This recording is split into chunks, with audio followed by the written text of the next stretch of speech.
কবি সাহিত্যিকরা আজকের থেকে না, ব্রিটিশ ভারতের সময় থেকেই স্বাধীনতার জন্যে, মানুষের অধিকারের জন্যে যুগে যুগে তারা কাজ করেছে। আমাদের মধ্যে এই বাংলাদেশে, এই ভূখণ্ডের আশেপাশে না, সারা ভারতবর্ষেই শুধু কবি না, সাহিত্যিক না, গণতান্ত্রিক লড়াকু সংগঠনগুলোর সঙ্গে কবি সাহিত্যরা একাত্মভাবে কাজ করেছে। ভাষা আন্দোলনে, পরে মুক্তিযুদ্ধে, তারপরে 54 বছর ধরে গণতন্ত্রের জন্য কবি সাহিত্যিকরা লড়াই করেছে। আমি তাদের সেই লড়াইয়ের প্রতি কৃতজ্ঞতা জানাই, সালাম জানাই।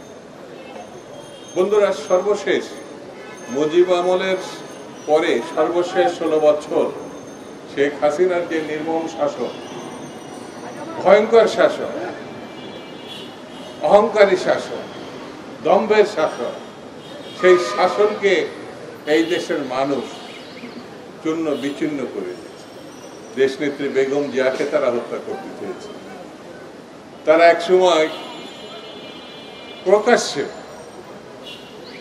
জবরদস্তি প্রধানমন্ত্রী সেজে এইরকম মারাত্মক কথা সাবেক প্রধানমন্ত্রী বেগম খালেদা জিয়ার সম্বন্ধে বলবে কেউ, এটা আমরা ভাবি না। মরে না কেন? কি ভয়ঙ্কর, কি অশ্লীল, কি দম্ভ উক্তি! শেখ হাসিনার এই উক্তি তার পরিণতি দেখে এনেছে। তার যে পরিণতি, এটা সময়ের প্রতিশোধ। সে এখন যেখানে আছে, কৃতদাসের মতো, আশ্রিতার মতো, এটাই তার আসল জায়গা, আসল ঠিকানা। কেউ যদি মনে করে পার্শ্ববর্তী দেশ থেকে এই দেশ দখল করবে, এগুলো ভাবনার মধ্যেই থাকবে। কারণ বাঙালি এবং বাংলাদেশিরা বীরের জাতি। বাংলাদেশিরা কখনো কারোর কাছে মাথা নত করেনি। সে পাকিস্তানি অথবা স্বৈরাচারী শাসক, এটা কখনো তারা সহ্য করেনি, কখনো তারা এটা মেনে নেয়। যে জাতি রক্ত দিতে পারে, জীবন বিপন্ন করে উৎসর্গ করতে পারে, যে জাতির শিশু, কিশোর, তরুণরা বিদ্রোহী হয়, সেই জাতিকে কেউ কখনো পদোন্নত করতে পারে, এটা ভাবা কোনো কারণ নাই, চিন্তার কোনো কারণ নাই। এই দেশেও সেটা হয়। একটু আগে যেসব বক্তারা বক্তৃতা করেছে, আমি তাদের সঙ্গে একমত।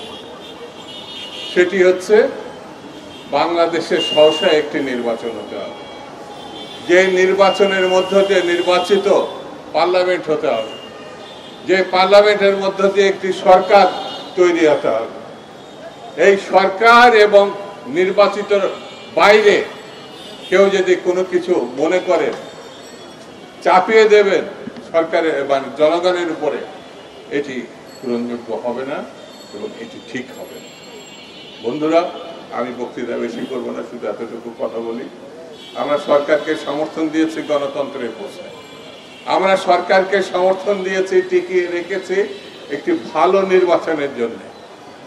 আমরা সরকারের কাছে প্রত্যাশা করি ভালো নির্বাচনের জন্য স্বল্প সময়ের মধ্যে যা যা করার সেগুলো উদ্যোগী হয়ে আপনি সিদ্ধান্ত নেবেন, সেটার প্রতি আমাদের সমর্থন আছে।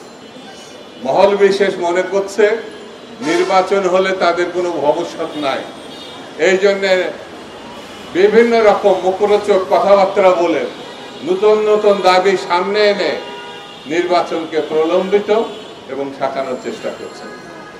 এদেরকে আমি বলবো তারা বোকার স্বর্গে বাস করছে। কারণ বাংলাদেশের মানুষ গত 16 বছর 17 বছর ধরে আন্দোলন করেছে নিজের মতামত এবং অধিকারকে রক্ষা করার জন্য। সেই মতামত এবং অধিকার রক্ষা করার একমাত্র পথ হচ্ছে গণতন্ত্রের মধ্য দিয়ে পছন্দের প্রার্থী, পছন্দের দল, পছন্দের মার্কাকে ভোট দেওয়া। এর বাইরে অন্য কোনো ঘটনা আছে কেউ যদি মনে করে তাহলে আমি তাদেরকে বলবো, আসুন নির্বাচনের মধ্য দিয়ে কে কত জনপ্রিয় আমরা যাচাই করি এবং সেই যাচাইয়ের মধ্য দিয়ে আমরা সামনে এগিয়ে যাই। আমরা মনে করি আগামী দিন জাতীয়তাবাদীদের দিন। এখানে ব্যানারে আপনারা জাতীয়তাবাদী লেখক ফোরাম বলে উল্লেখ করেছেন। আমি আপনাদের ধন্যবাদ দিই এই কারণে যে জাতীয়তাবাদ ছাড়া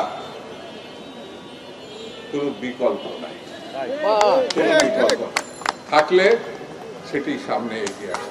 সবাইকে ধন্যবাদ।